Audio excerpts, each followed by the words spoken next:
The philosophy of Socrates still shines today. Even the most distant philosophers of his principles have discussed and debated his philosophy and teaching, for example German philosopher-philologist Nietzsche. The phrase "know thyself" has not been invented by Socrates. It is a motto inscribed on the frontispiece of the Temple of Delphi, Temple of Apollo.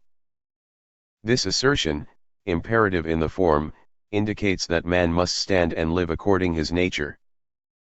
Man has to look at himself. To find what? By what means? These two questions are fundamental. The what, at first. Indeed, this invitation to introspection must be connected to the Platonic theory of reminiscence. Everyone, says Socrates, has the knowledge itself, just remember them. Knowledge is inherent in man, not outside. Wisdom is learning to recollect. How, then? This knowledge of oneself can be achieved only through the Socratic method, that is to say, the dialogue between the soul and itself, or between a student and his teacher. Socrates is as often in the role of questioner, as an attendant emotional. Socrates questions because he knows nothing, knows he knows nothing, has nothing to learn, but it can help its followers to discover the truths they have in them. Without this work on yourself, life is worthless according to Socrates. An unexamined life not worth living.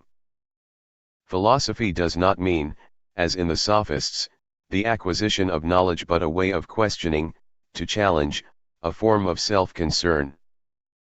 The notion of know thyself which has been propagated, by the great people of most religions, throughout the history of mankind, is integrally linked to the interconnectedness between human and nature. This view suggests us to know thyself in terms of our surrounding environmental manifestations. Considering this, most teachers teach that know thyself require a pathway to know who you are. Who is your sustainer? Where you were. Why you are here. Where you go hereafter, what elements you are built of, what is the purpose of your life, what is your position in the environment, and what role you are required to play for your survival. Amidst other beings and non-beings, for now and for tomorrow. When you understand all these and know about how your surrounding ecosystems function, it is likely that you know your own self.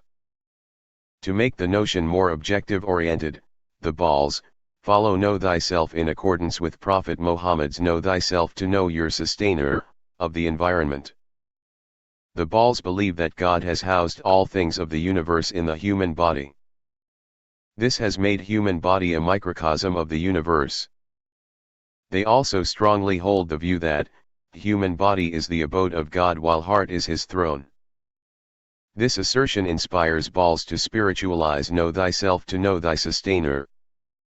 The issue still remains as to how to know what is in the microcosm.